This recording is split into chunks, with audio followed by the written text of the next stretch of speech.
Estamos tratando da última parte do capítulo 25º.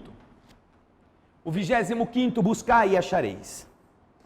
E gostaríamos de apresentar a todos aqueles que se interessam pelo estudo algo que é muito interessante e que se encontra em outra obra básica. Alguns não a consideram como básica, porque não fora editada ao tempo em que Kardec estava encarnado. Fora trazida a edição, a publicação, alguns anos depois que Kardec desencarna. Mas corresponde a um conjunto de textos que Kardec possuía em seus guardados e que alguns, inclusive, indicados para serem publicados após a sua morte. O livro, portanto, se chama Obras Póstumas. E estes textos são de autoria do codificador, assim chamado, Allan Kardec. Há muitos assuntos variados, não é, portanto, um livro temático. Um livro que tem apenas o esforço de aprofundar determinada área da relação com os espíritos, da ciência espírita, do evangelho na questão moral. Nós encontraremos inúmeras coisas neste livro, entre as quais algumas que são muito importantes até para os que gostam de conhecer a história do espiritismo. Nós teremos na segunda parte do livro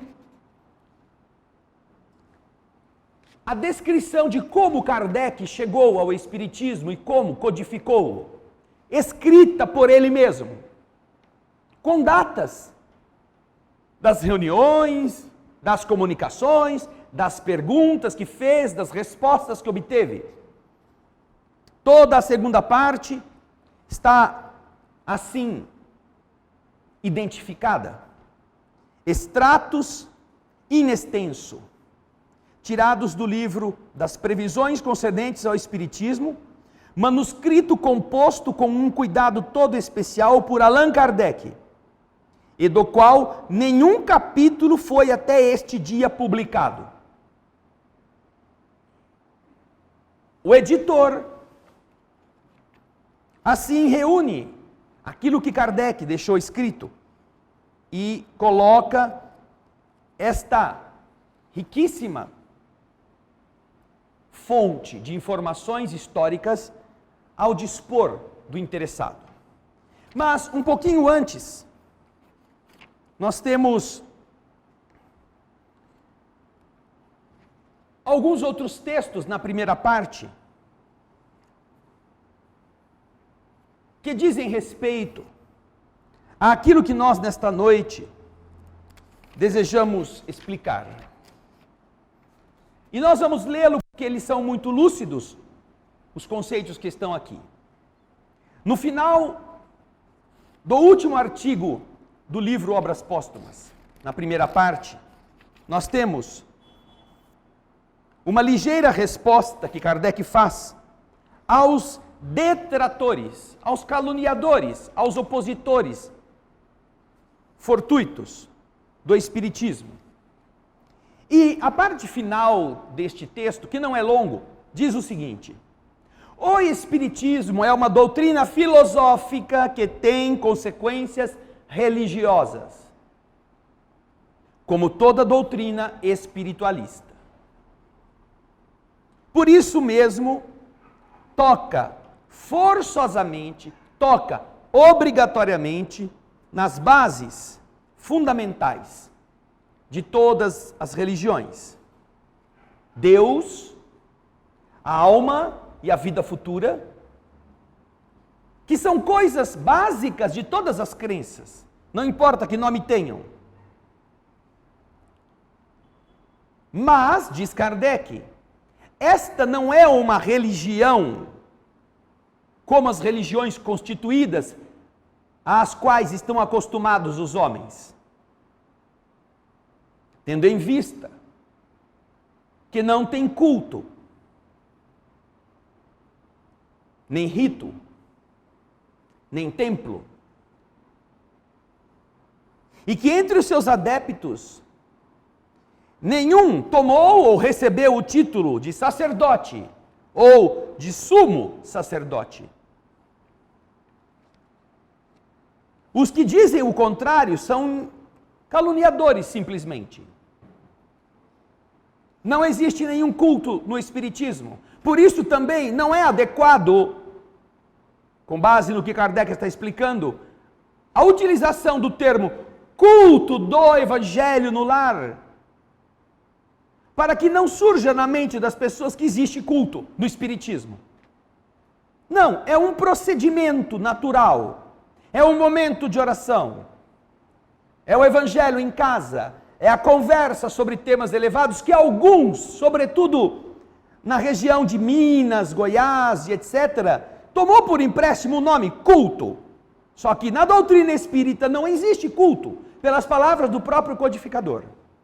Ainda que nós entendamos que eles não estão querendo criar um culto quando vão orar em família. É apenas a maneira de cultivar o Evangelho em casa.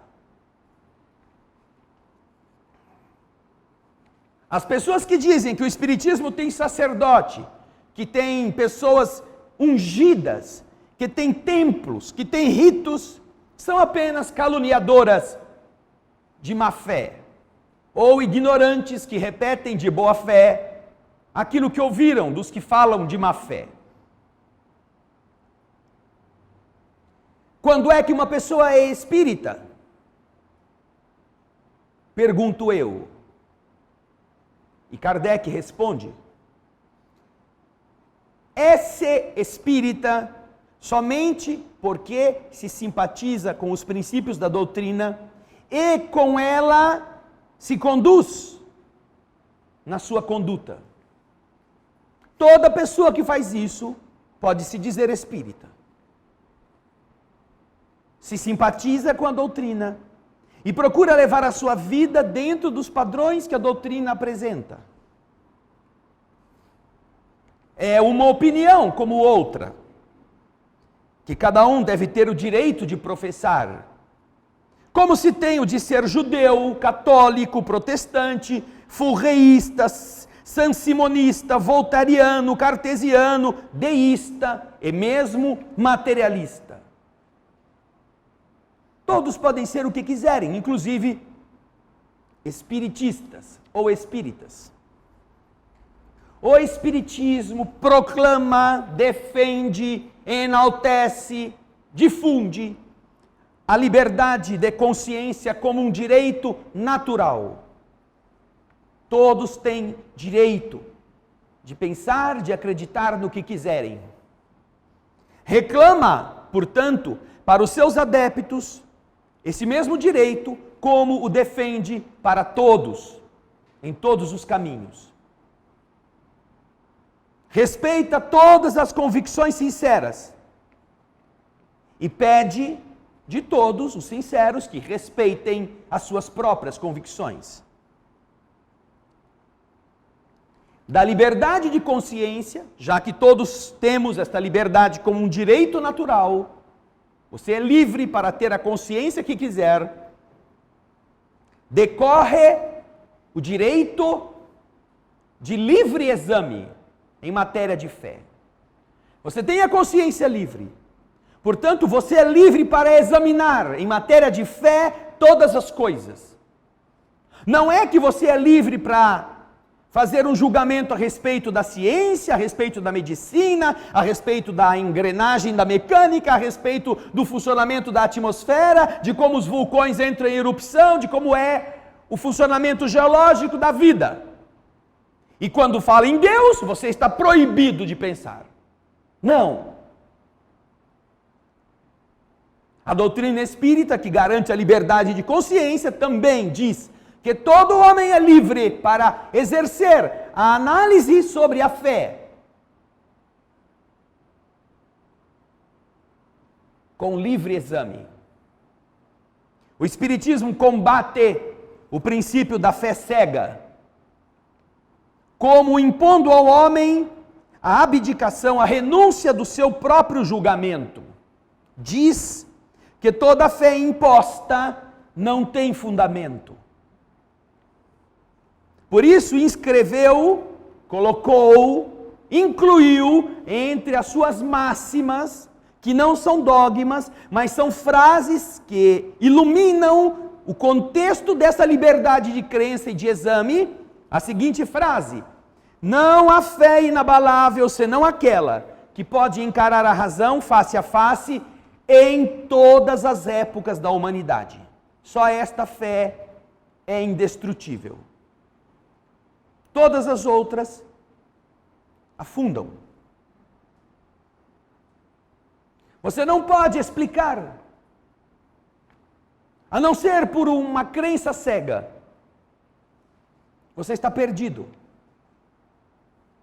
Quando as religiões dogmáticas colocaram que só existia vida na Terra, o que será agora dos crentes que acreditam cegamente nelas quando descobrirem a existência de vida fora da Terra? Não, mas estava lá na Bíblia, o pastor falou, o padre falou, todo mundo sempre falou que o homem era o ser excelso da criação, não existia nada melhor do que ele. E agora a ciência descobre, tem comunicado, recebe informações de outros seres que existem em diversos orbes. Então vamos fazer o quê? Não, vamos queimar os cientistas que estão descobrindo essas coisas, que eles estão contrariando a religião. Como fizeram na época, os que comandavam o tipo de raciocínio que era dado às pessoas poderem exercer. Vamos reacender as fogueiras da Inquisição para prender Galileu Galilei novamente, para Giordano Bruno ser queimado e para fazer com que a ciência pudesse atrasar-se, para que nós não descubramos que a Terra não é o centro do universo. Não pode ser assim. E aí o que acontece com as pessoas que acreditaram nos seus avoengos, nos seus ensinamentos, desde quando eram menininhos, que só existe o homem na criação, quando descobrem que existem milhares de mundos habitados ou milhões de civilizações? Ai, mentiram para mim. Então essa religião não presta. É isso que vou dizer. E é isto que tem feito, inclusive, o Vaticano a ser dos primeiros que está buscando vida fora da Terra. Não sabem as pessoas, mas boa parte das sondas que estão voando para fora do Sistema Solar, ou mesmo do Sistema Solar orbitando os mundos, é financiada por recursos do próprio Vaticano. E que as diversas autoridades científicas que o Vaticano tem, na condição de padres e sacerdotes, já estão declarando, e o Papa inclusive já disse várias vezes, que não há incompatibilidade entre ser cristão católico e acreditar em vida extraterrestre. Não é incompatível. Eles estão agora começando a dar aos próprios católicos, que sempre ouviram que só existe o homem, a porta de saída. É como aquela história, você não pode acuar um gato sem deixar uma escapatória. Porque senão ele pula em você. A igreja quis fazer isto. E começaram a sair dela por todos os lados e começaram a atacá-la, os próprios membros. Então agora ela está trabalhando conceitos que são menos assim, fechados, difíceis. Ainda mais num tempo como este. A doutrina espírita não tem este problema. No livro publicado pela primeira vez em 1864, que se chamou na época Imitação do Evangelho, e que na segunda edição já recebeu o título Evangelho segundo o Espiritismo, que é o que nós comentamos aqui nas nossas noites de segunda e quinta, nós encontramos no terceiro capítulo: há muitas moradas na casa de meu pai, diversidade de mundos habitados, publicada em 1864. Que doutrina religiosa ou filosófica teria a audácia de trazer a inteligência que pensava com lucidez, sem ser dirigida por receios e medos, a afirmação que apenas uma pequena fração da humanidade está sobre a Terra? Que a humanidade real se espalha por inumeráveis mundos habitados e que faria um juízo muito equivocado àquele que medisse a evolução dos seres que habitam esta humanidade pelos seus mais ínfimos representantes, por aqueles que morassem nos lugarejos mais afastados de um império. Como se eles pudessem representar todos os cidadãos deste império. Não há mais clareza do que esta para dizer que a fé raciocinada, desde seu início, acompanha a razão e as mudanças por não ter medo delas. Por isso disse, esta é uma fé inabalável. Por quê? Porque encara esta razão em todas as épocas da humanidade, sem receio. Consequentemente, ou seja, de acordo com os seus princípios, estes que ele está explicando, o Espiritismo não se impõe a ninguém. Não se impõe. Você não encontra ninguém batendo na porta da casa das pessoas no domingo de manhã, escuta, nós somos espíritas do centro tal qual, ou da nossa cidade, comunidade disso ou daquilo, e viemos aqui e queremos explicar para a senhora o que é a reencarnação. Não encontra. E se há alguém fazendo isto, este alguém está extrapolando as tarefas que o Consolador prometido deu-lhe para que vivesse o Espiritismo, ao invés de pregar o Espiritismo. O Espiritismo não se impõe aos outros. Podem ser familiares, podem ser filhos, podem ser maridos ou esposas, podem ser alunos. Não se impõe. Quer ser aceito livremente e por convicção. É o raciocínio livre das pessoas que têm que entendê-lo, e que têm que querê-lo, e que têm que aceitá-lo. Expõe suas doutrinas e recebe aqueles que vão a ele por vontade própria. Expõe a doutrina. Não faz proselitismo da doutrina. Conversa sobre ela, escreve sobre ela, coloca-a para quem quiser acessá-la, mas não invade as pessoas para obrigá-las. E então termina o texto dizendo: o Espiritismo não procura desviar ninguém de suas convicções religiosas. Não se dirige àqueles que têm uma fé e aos quais essa fé é suficiente. Este já está em paz. Este acredita. Este se conforma. Este está tranquilo e tem a credibilidade lúcida que lhe é capaz de determinar-se em relação a um conjunto de princípios. Este está vestido, não está desnudo. Não é para estes que a doutrina espírita se dirige. A doutrina espírita se dirige para aqueles ou àqueles que, não estando satisfeitos com aquilo que possuem, procuram alguma coisa melhor.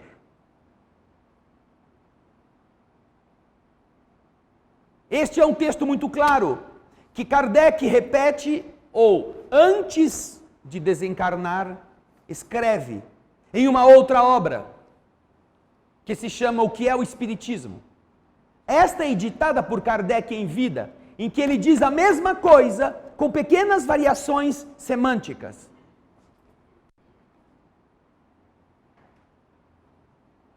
Buscai e achareis, diz Jesus. E esta busca, que aqui o Evangelho nesta noite vai nos apresentar, nos fala sobre a passagem em que Jesus diz aos seus discípulos que não se inquietem pela posse do ouro. Jesus divide os discípulos e os instrui a respeito do que estão fazendo na terra. E ao fazê-lo, diz para eles: Não vos inquieteis pela posse do ouro ou da prata ou de outra moeda em vossa bolsa. Não é que vocês não devam tê-la, mas Jesus diz: não vos inquieteis pela posse.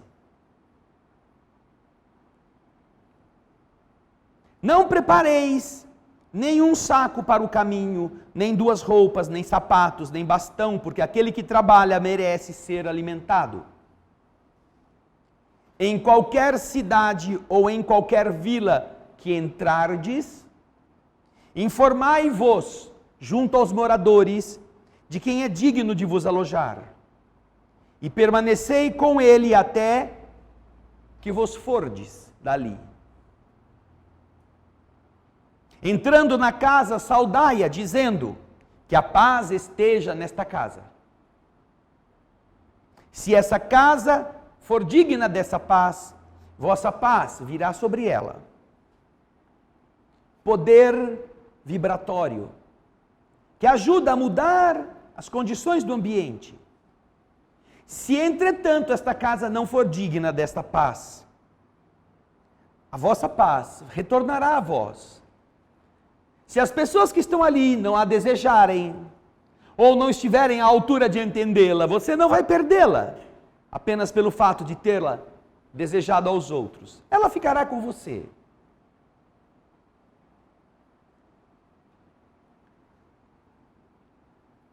E então pode surgir na mente das pessoas a indagação: mas se eu tenho que procurar quem é digno de nos alojar? Puxa vida! Como é que eu vou sair perguntando? Quem é digno? Quem é que vai me dar o que eu preciso? Quando alguém não quiser vos receber, nem escutar vossas palavras, ao sair, sacudi desta casa e dessa cidade o pó dos vossos pés. Eu vos digo em verdade que no dia do julgamento, Sodoma e Gomorra serão tratadas menos rigorosamente do que estas cidades.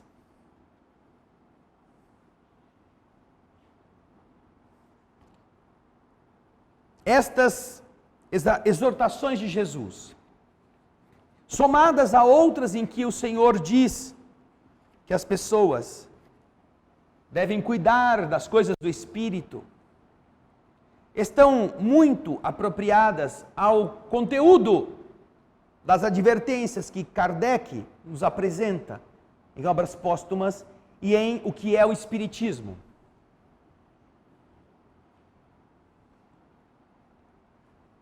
Naturalmente que não podemos imaginar hoje fazer uma viagem sem os cuidados necessários. Que Jesus está querendo dizer que em pleno século XXI, as pessoas têm que fazer dos seus trânsitos para outras regiões, como faziam as pessoas de 2000 anos atrás. Quando era muito comum os viajantes encontrarem pousada nas casas das pessoas.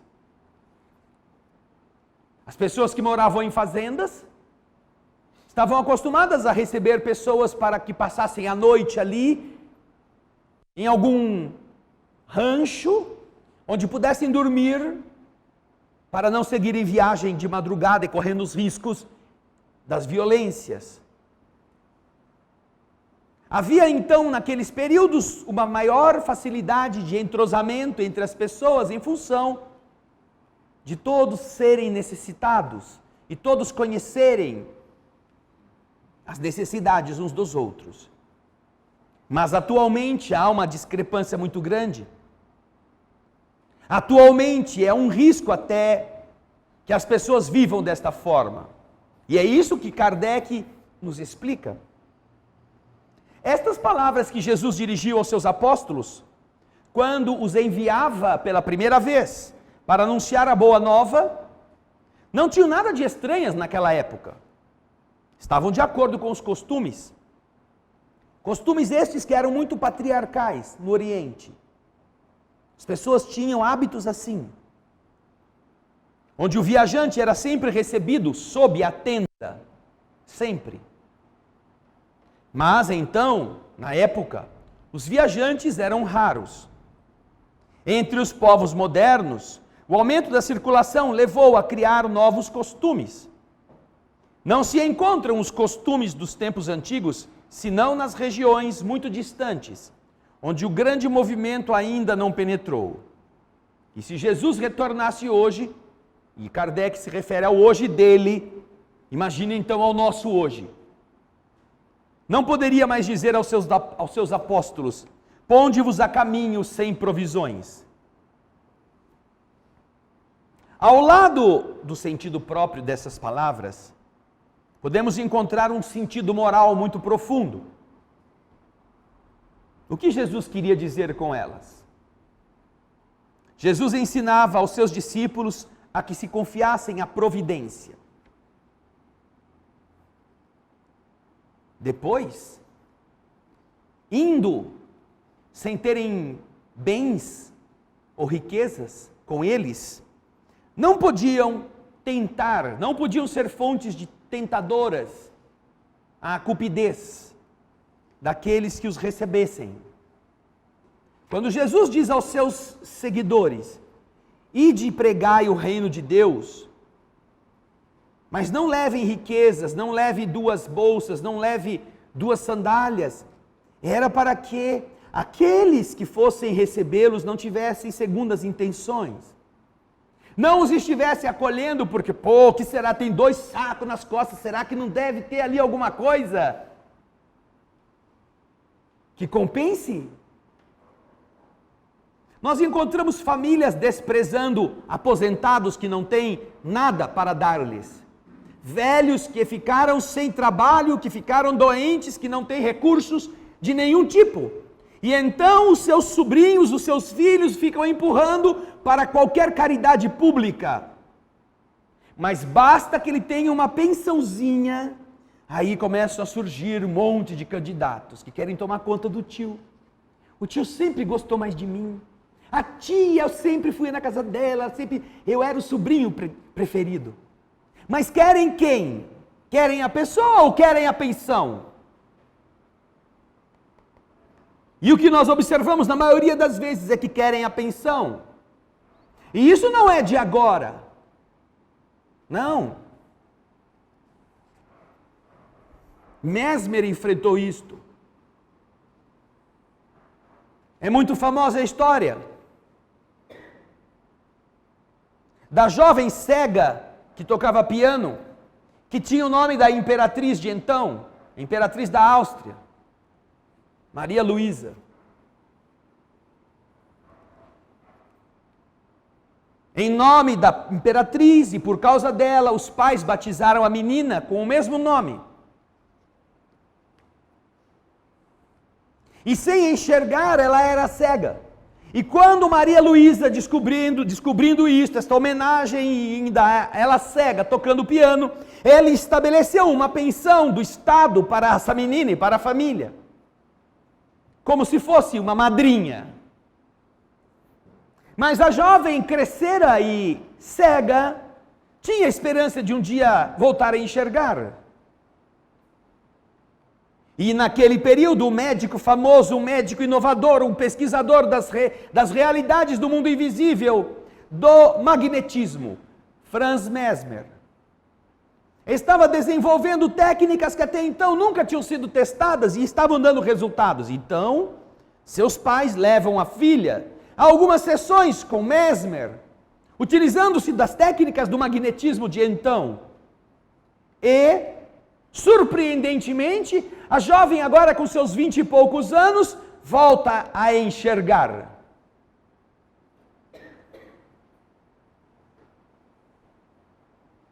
Imagine a alegria de alguém que não enxergava. Mas passadas algumas semanas, vai a mãe, o pai e a jovem ao consultório de Mesmer para entabular com ele uma discussão.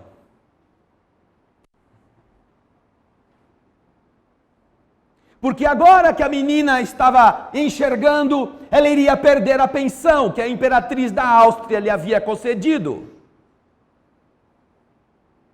E que eles então solicitavam a Mesmer que devolvesse a cegueira para a moça. O que certamente ele se recusou a fazer, o que gerou uma discussão e quase um atrito físico entre o pai e o médico. E então, em desespero, vendo-se como o núcleo daquele conflito, a moça tem um surto, uma convulsão, o que faz com que a discussão e quase o pugilato cessem para atender a pobre. E quando ela volta a si, não enxerga novamente.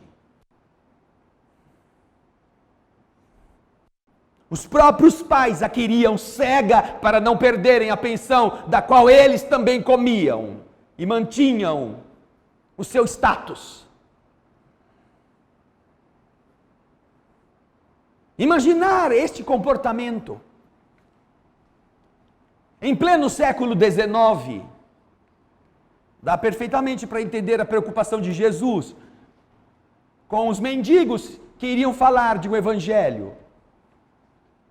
Há outros ainda mais ignorantes do que o pai e a mãe dessa moça.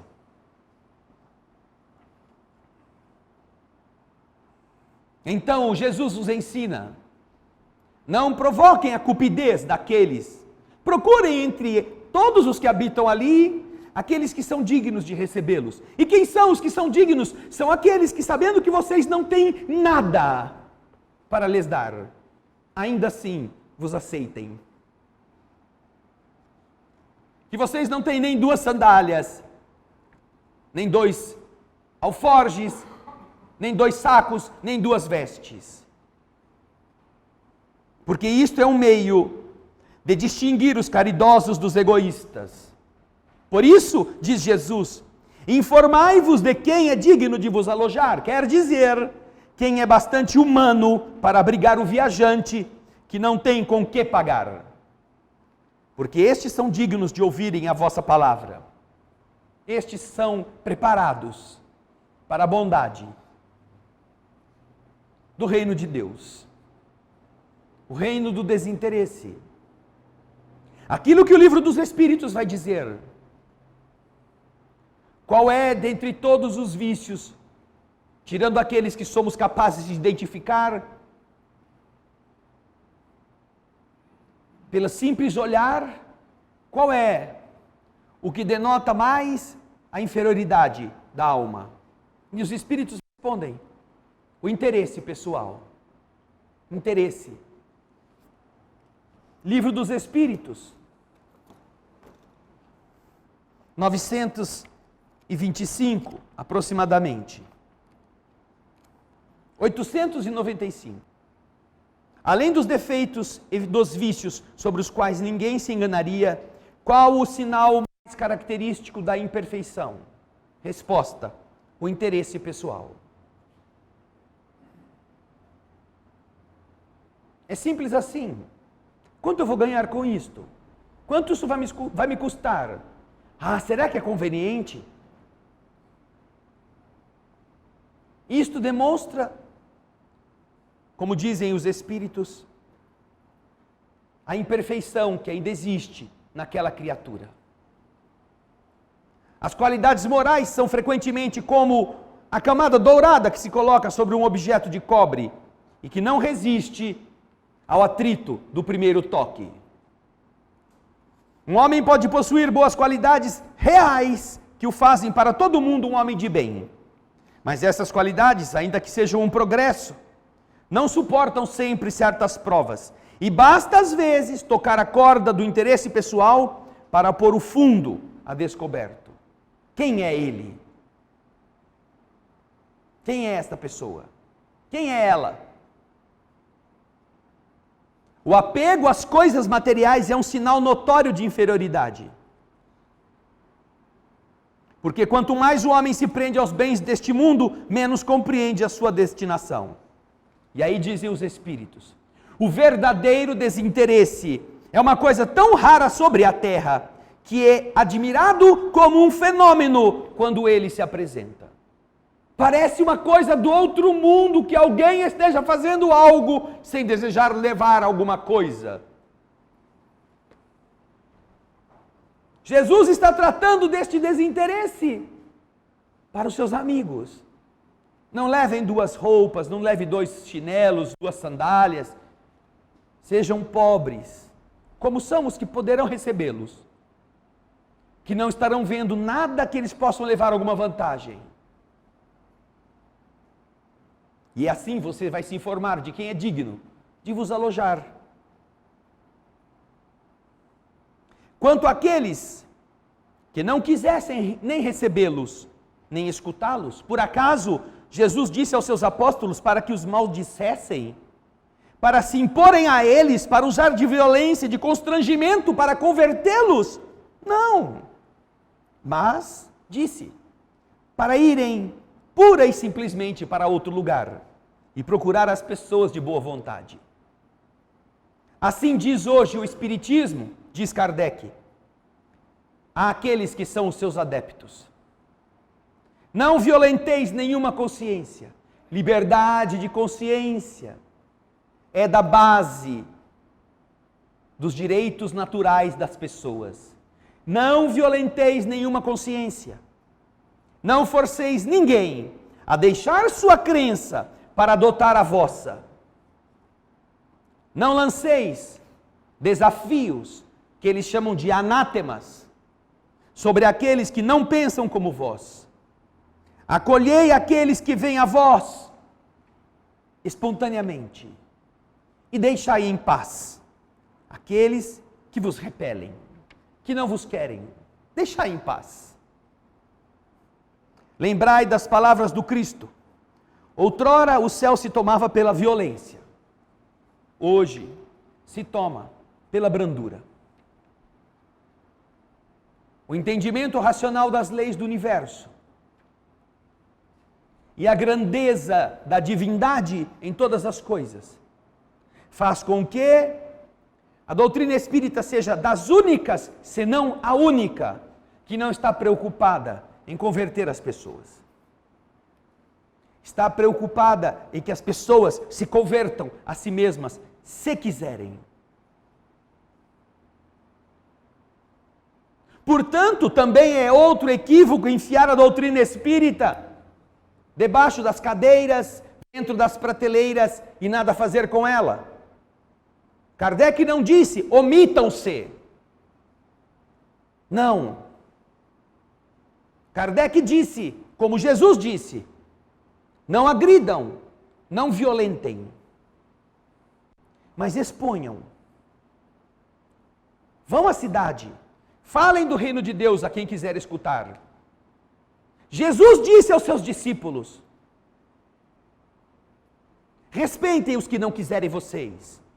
Vão fazer a pregação em outra parte, aqueles que queiram ouvir. É a mesma coisa, é o mesmo cristianismo de Jesus. É o mesmo ensinamento da doutrina espírita. É uma omissão os espíritas não fazerem com que outros escutem ou possam escutar.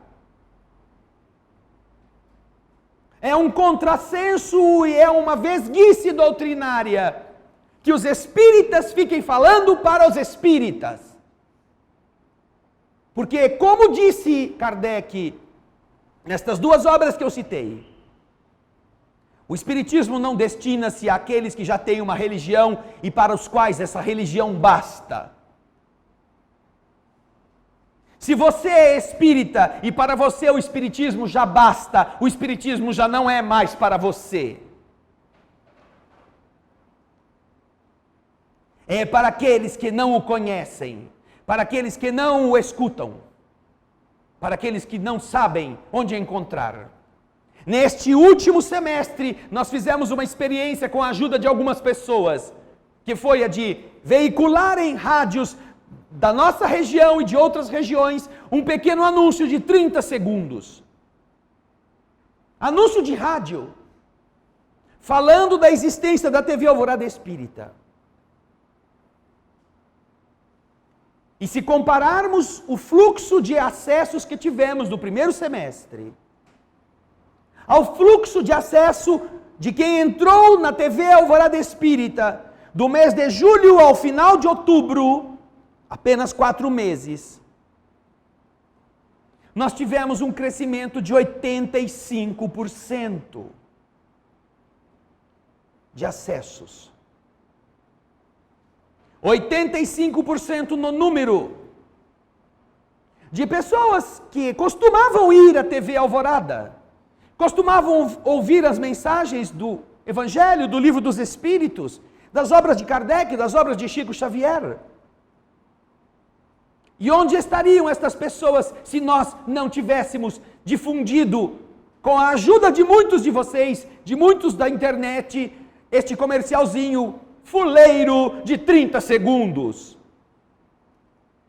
Fuleiro porque ele é muito pequeno. Não porque ele foi mal feito. Mas porque se a pessoa estiver distraída, é capaz de quando ela pensar, o que é isso? Já acabou o comercial. Onde estariam estes 85% a mais se não tivessem escutado? E estas pessoas estavam ouvindo um rádio, não estavam no computador. Uma rádio enquanto cozinhava a dona de casa, enquanto estava no trânsito o motorista, enquanto estavam fazendo alguma atividade qualquer sem muita importância, e de repente parou e começaram a ouvir. Se você está desesperado, se você está aflito, se você está pensando em tirar a própria vida, não desanime. Lembre-se que há esperança. Procure entender que você não está só. E então procure a programação da TV Alvorada Espírita. Simples assim.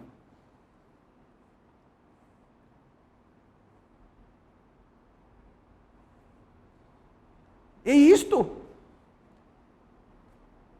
me parece mais adequado aos projetos da divindade, aos projetos dos espíritas que criaram o espiritismo com seu suor e seu esforço, do que ao movimento acomodado de falar de reencarnação para quem já acredita nela, de falar de comunicação dos espíritos para aqueles que são médiums, que recebem os espíritos, quando de verdade isto deve ser falado a quem está interessado em outra explicação, que não está satisfeito com a que possui, que tem um ponto de interrogação e não sabe de encontrar resposta.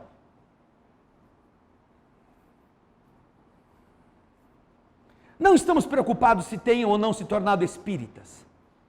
Também Jesus não estava preocupado. Encontraram alguma coisa. E desde então, esta alguma coisa trouxe-os mais vezes de diversos lugares do Brasil. Trouxe-os mais vezes à programação da TV, aos arquivos da internet.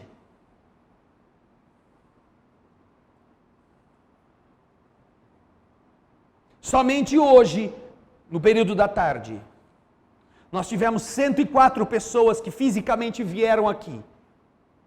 E tivemos quase 1.200 pessoas que assistiram a palestra na internet. Neste momento eu não sei quantos estão, porque o povo está meio dormindo.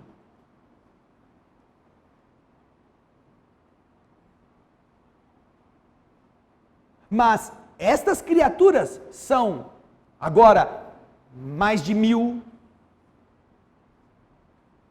pessoas de todas as crenças, que não precisam sair de casa para ir num centro espírita, que têm vergonha às vezes, que às vezes foram estigmatizados com notícias erradas a respeito, mas que podem conectar-se, podem ouvir, e que aí começam a estudar, e que aí começam a descobrir um outro mundo, o mundo que a gente conhece tão facilmente pelos livros, e que eles não sabem.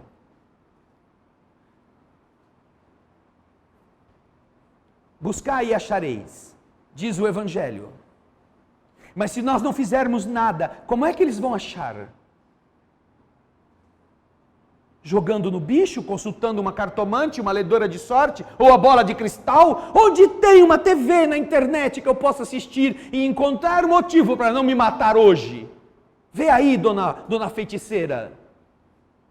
Se aparece escrito aí o site da TV Alvorada Espírita, do Mensagem Fraternal, ou de outros caminhos que podem levar as pessoas a descobrirem-se. Terminamos hoje este capítulo sem deixar de realçar que ainda temos muito a aprender com ele. Mas, sobretudo, se estamos na Terra para fazer alguma coisa, nesta encarnação, e estamos aqui agora, sentados ou assistindo a televisão, saibam que o que estão fazendo hoje aqui é mais importante do que tudo o que já fizeram. Profissionalmente, como chefes de família, como habitantes do mundo.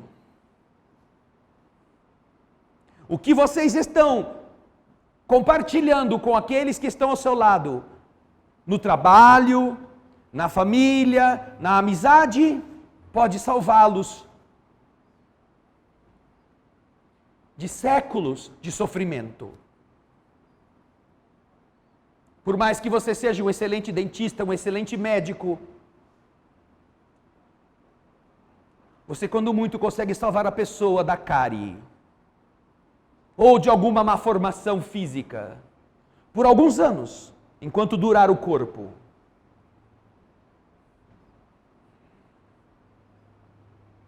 Isto me parece ser uma óbvia diferença do que é mais importante, sem deixar de ser importante a profissão que a pessoa exerça de forma digna, sem deixar de ser importante a missão de ser pai ou mãe, marido ou esposa, irmão ou irmã, amigo. Todas essas são oportunidades, sim. Mas vocês detêm algo que a maioria não sabe. Se vencerem em todos os outros caminhos e enfiarem esta riqueza no saco e nada fizerem com ela, terão perdido a oportunidade de renascer e avançar. Teremos perdido a chance de ajudar Jesus. É simples assim. Portanto, queridas irmãs, queridos irmãos, reflitam a respeito e mudem aquilo que possam, agregando nas boas virtudes que já detêm, nas boas coisas que fazem, algo que possa transformar esta verdade em semente na vida dos outros. Não para que eles sejam espíritas, mas para que eles saibam que existe um porquê estarmos aqui. Ao invés de ficarmos discutindo espiritismo e pontos de vista sobre perispírito, chakras, energias, corpos astrais, façamos o bem e então alguém que está em desespero, vendo o seu bom exemplo, vai pensar: puxa, essa pessoa é tão generosa comigo. Como será que ela encara a vida? O que mais ela tem para me ajudar? Eu gostaria muito de ser parecido com ela. Aí então, a sua mente lúcida está aberta para que você possa dizer sem impor. Pensem nisso. Terminamos o capítulo 25º nesta noite e na próxima semana começaremos o 26º. Estamos chegando ao final. Vamos orar. Obrigado, Jesus, por mais um dia em nossas vidas, pela alegria de estarmos na terra aproveitando as horas, na construção do nosso amanhã e do amanhã dos nossos semelhantes.